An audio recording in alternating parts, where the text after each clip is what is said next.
Senator Clinton, this week, as you know, Senator Obama was endorsed by Senator Ted Kennedy and Caroline Kennedy.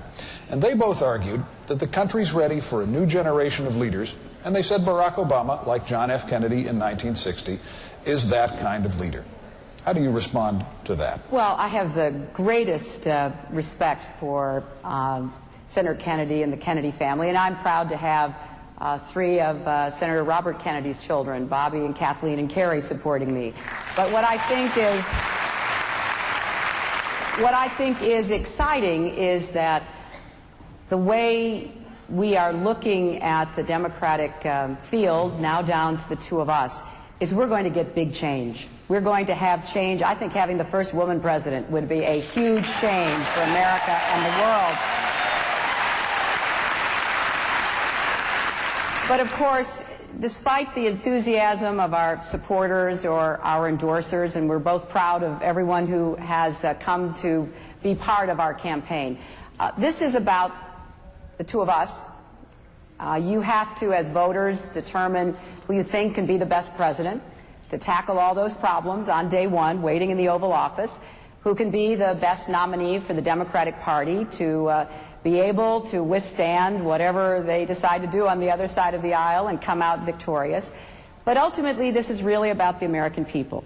It's about your lives. It's about your jobs, your health care, whether you can afford to send your children to college, whether you'll be able to withstand the pressure of the rising interest rates on a home foreclosure that might come your way, and whether we're going to once again be proud of our country and our leadership and our moral authority in the world. And so I think that as we look at these upcoming contests, 22 of them now on Tuesday, really every voter should be looking and examining what they want out of the next president. What are the criteria that you have for determining who you will vote for, what you think our country needs, what you and your family are really looking for? And then you evaluate the two of us, because no one else will be on the ballot. This is a very exciting and humbling experience, I think I can say, for both of us. All right. Senator. Neither of us would have ever predicted, you know, not very long ago, we would be sitting here. And it is a great tribute to the Democratic Party and to America, but now we have to decide who would be the best president. Senator Obama.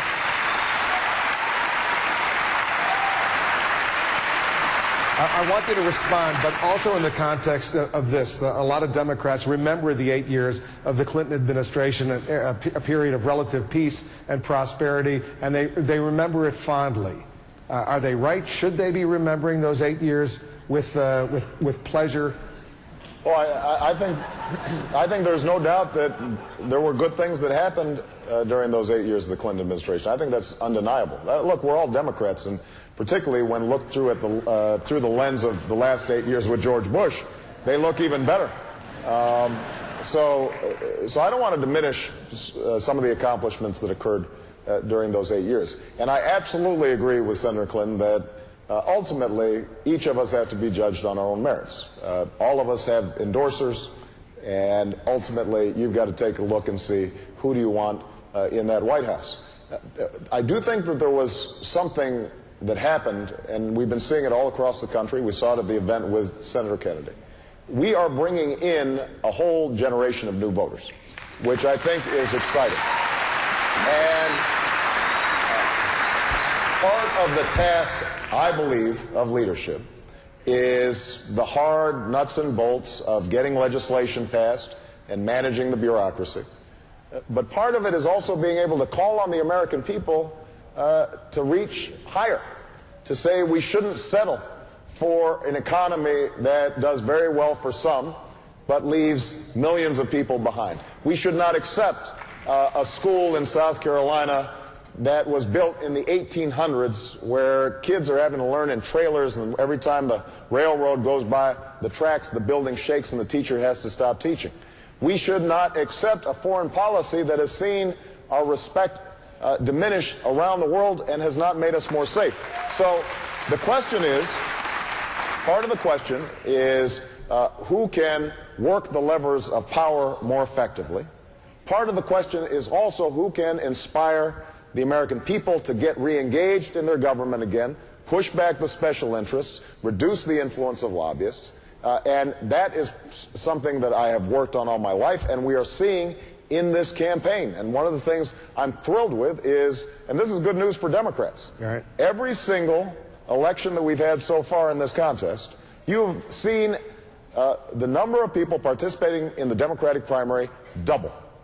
Now, that's not all due to me. Senator Clinton is attracting enthusiasm and support as well. But I can say, for example, in Iowa, about 60% of those new voters voted for me. And that, I think, changes the electoral map in such a way where we're going to have more people ready to move forward on the agendas that we all agree with. That's part of the leadership I want to provide as president. We have a follow-up question from Jean. Go ahead, Jean. Well, Senator Obama mentioned the generational issue, and when we look at returns and exit polls, there is something going on there. And we've got a question along those lines from Karen Roper from Pickens, South Carolina. She asks, to you, Senator Clinton, that you have claimed that your presidency would bring change to America.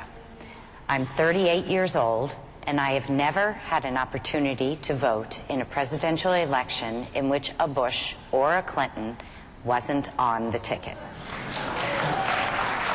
How can you be an agent of change when we have had the same two families in the White House for the last 30 years? Well, as I have often said, I regret deeply that there is a Bush in the White House at this time. But I think that what's great about our political system is that we are all judged on our own merits. You know, we come forward to the American public, and it's the most grueling political process one can imagine. We start from the same place. Nobody has an advantage, no matter who you are or where you came from. You have to raise the money. You have to make the case for yourself. And I want to be judged on my own merits. I don't want to be advantaged or disadvantaged. I'm very proud of my husband's administration. I think that there were a lot of good things that happened, and those good things really changed people's lives. The trajectory of change during those 8 years went from deficits and debt to a balanced budget and a surplus. All those 22 million new jobs and the hopefulness that people brought with them. And, you know, it did take a Clinton to clean after the first Bush, and I think it might take another one to clean up after the second Bush.